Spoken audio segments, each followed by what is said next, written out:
Magandang hapon mga ka-happy hour. Narito ang mga balita para sa MBC TV Network News Update 3 PM edition.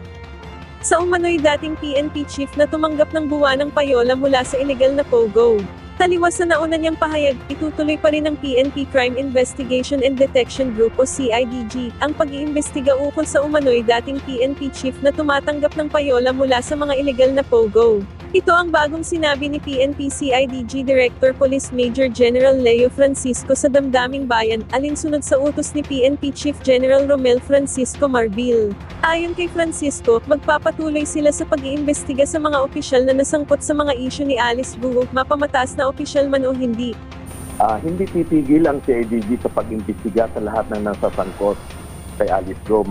Kahit na ito ay mataas na opisyal hanggang sa pinakamababa, itutuloy po ng CIDG dahil yun po ang direktiba ng ating PNP kasi kailangan namin malaman talaga ang katotohanan sa mga bagay-bagay na ito. Samantala, 2 araw na online driver's license renewal sa Taiwan naging matagumpay.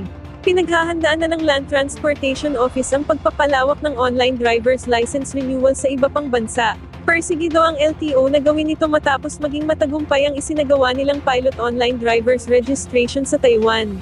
Humigit kumulang 1,000 overseas Filipino workers ang nakilahok at pinagsilbihan ng LTO sa loob ng 2 araw.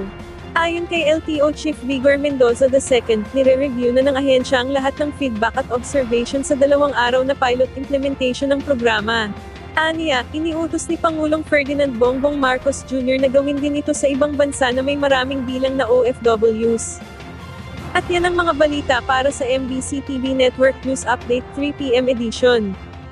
Abangan ang mga susunod na balitaan mamaya para sa 4 PM edition.